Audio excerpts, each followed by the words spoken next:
এই মুহূর্তে কিন্তু সচিবালয় ত্যাগ করছেন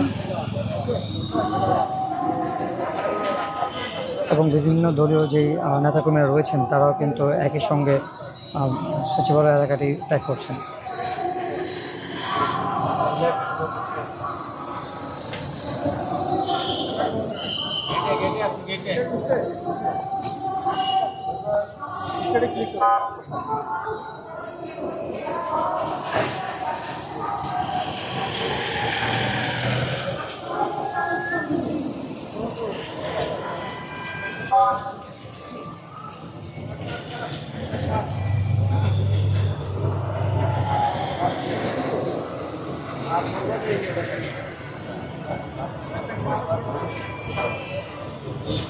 কি ভাই জানেন?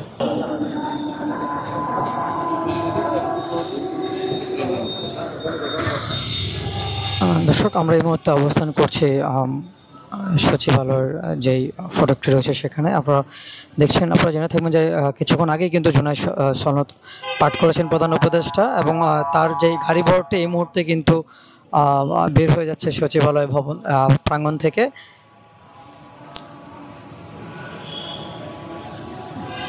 এই গাড়িটা সব দিছে শেষ।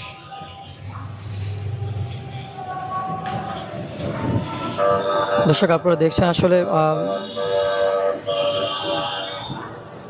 সচিবালয় প্রাঙ্গণ থেকে কিন্তু এই মুহূর্তে প্রধান উপদেষ্টা ডক্টর মোহাম্মদ ইউনূস বের হয়ে যাচ্ছেন এবং পাশাপাশি বিভিন্ন রাজনৈতিক দলের যে নেতাবৃন্দ রয়েছেন তারাও কিন্তু বের হচ্ছেন এবং বিভিন্ন দেশের যে রাষ্ট্রদূত যারা রয়েছেন তারাও কিন্তু বের হয়ে যাচ্ছেন।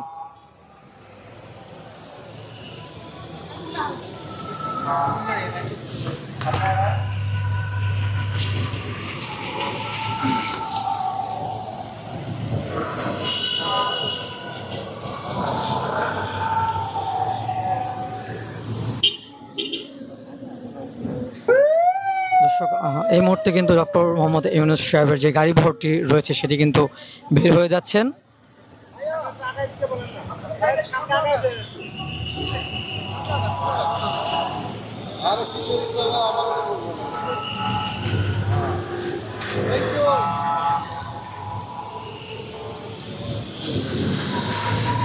দর্শক, আপনারা দেখেছেন হয়তোবা কিছুক্ষণ আগেই কিন্তু ডক্টর মোহাম্মদ ইউনূস সশরীরে যে জুলাই ঘোষণাপত্রটি রয়েছে সেটি সচিবালয় প্রাঙ্গণ থেকে পাঠ করেছেন এবং পাঠ করার পরেই কিন্তু তিনি তার গাড়ি বহর নিয়ে সচিবালয় প্রাঙ্গণটি ত্যাগ করছেন এবং পাশাপাশি বিভিন্ন দলীয় যেই নেতাবৃন্দ রয়েছেন তারাও কিন্তু পাশাপাশি বের হয়ে যাচ্ছেন এবং বিভিন্ন দেশের কিন্তু আমরা রাষ্ট্রদূতদেরকেও দেখতে পেরেছি। আসলে তারাও কিন্তু একই সঙ্গে বের হয়ে যাচ্ছেন।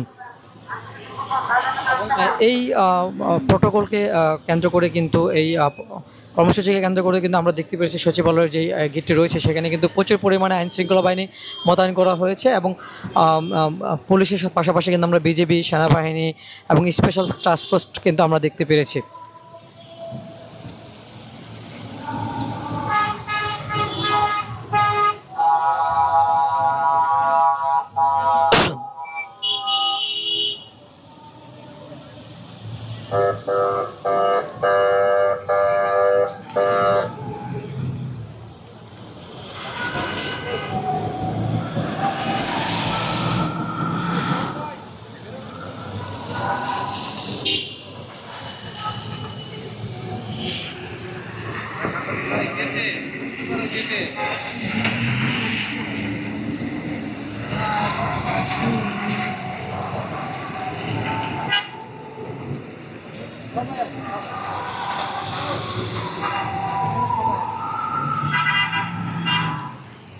না না না, কেউ ভিতরে ঢুকতে পারে না।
দর্শক আমরা কিন্তু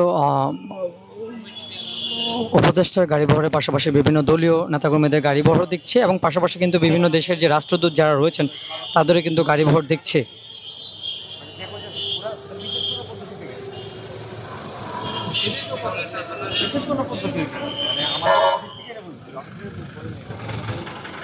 আমার